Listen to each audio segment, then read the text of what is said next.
والا کمپیوٹرز کو فیل کر دیتا ہے، اس کو یاد کرنے والا دنیا کے سب سے زیادہ مشکل اور ٹف ٹاپکس کو اپنے ذہن میں محفوظ کر سکتا ہے۔ اور حیرت انگیز بات یہ ہے کہ چھوٹا سا بچہ جس کو ابھی زیادہ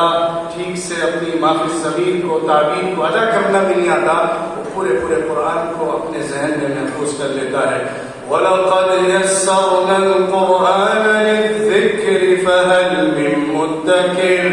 ہم نے قرآن کو ذکر کے لیے آسان بنایا، کوئی ہے جو اس کا ذکر کرنے والا ہو؟ اس ذکر کے دو ترجمے کیے گئے، ایک تو ہے نصیحت حاصل کرنا، دوسرا ہے یاد کرنا، اور دونوں ہی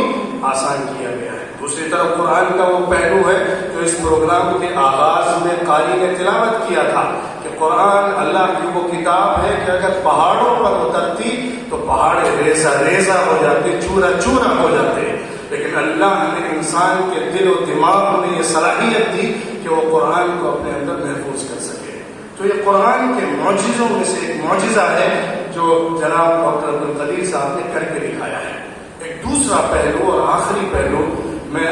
ہمارے اس ملک کے حوالے سے رکھنا چاہتا ہوں۔ ہمارے ملک کی جو صورتحال ہے، جن چیلنجز کا مسلمانوں کو سامنا ہے، جن حالات میں مسلمان اس ملک میں آج زندگی گزار رہے ہیں، تعلیمی اعتبار سے، سماجی اعتبار سے، معاشی اعتبار سے، معاشرتی اعتبار سے جس زبوں حالی کا شکار ہے، جس کرائسس کے دور سے گزر رہے ہیں، اس میں سمجھتا ہوں کہ قرآن کے ایک معجزے کو انہوں نے جس طرح سے حفظ کی بنیاد پر ثابت کر کے دکھایا ہے، آج ضرورت ہے کہ اس ملک کی تقدیر کو فہم قرآن کے ذریعے سے بدلا جائے، فہم قرآن کے ذریعے سے بدلا جائے۔ انڈرسٹینڈنگ آف قرآن یہ چینجنگ پاور ہے، گیم چینجر ہے۔ پوری انسانی تاریخ کے اندر انسانیت کے دھارے کو بدلنے والا اگر کوئی مومنٹ ہے تو قرآن سے کنیکٹ ہو کر ہی کھڑا ہوا ہے۔ اقرأ بسم ربک الذی خلق، خلق الانسان من علق، اقرأ وربک الاکرم الذی علم بالقلم، علم الانسان ما لم یعلم۔ محمد صلی اللہ علیہ وسلم کا ریولوشنری پروگرام اس اقرا سے شروع ہوتا ہے، پڑھو، ایجوکیشنل موومنٹ لاؤ، اور اسی آیت سے یہ بھی ثابت ہوتا ہے there is no conflict and contradiction between Allah's action and Allah's word۔ اللہ کے عمل اور اللہ کے قول میں کنٹرڈکشن نہیں ہوتا۔ پوری کائنات کو پڑھو، آسمان سے لے کر زمین تک ایک ایک چیز پر ریسرچ کرو اور اللہ سے کنیکٹ کر کے اس کو پہچانو۔ یہ ہے قرآن کا وہ ریولوشنری پروگرام جو محمد صلی اللہ علیہ وسلم کے اوپر پہلی وحی کے ذریعے سے دیا گیا تھا۔ لہذا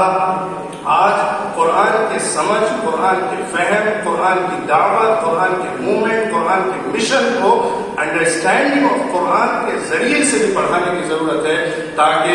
جو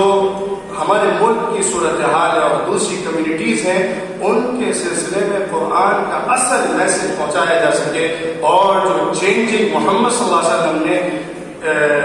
ان 2 decades پیدا کی تھی پورے عرب کے سرزمین پر اور پھر اس سے پھیل کر پوری دنیا کے اندر within 1 century یہ موومنٹ گیا تھا، آج ضرورت ہے کہ اسی موومنٹ کو ہندوستان کے ملک میں شروع کیا جائے، اور اس کے ذریعے سے انسٹیٹیوشنل لیول پر، ایجوکیشنل لیول پر ہم قرآن کو سمجھ اور اس کے موومنٹ اور مشن کے ساتھ جوڑ کر پیش کریں تو انشاءاللہ بڑی تبدیلی واقع ہوگی۔ اللہ تعالیٰ ہمیں توفیق دے اور انسٹیٹیوشنز کو اس طرف توجہ دے کر کام کرنے کی توفیق عطا فرمائے۔ وآخر دعوانا ان الحمد للہ رب العالمین۔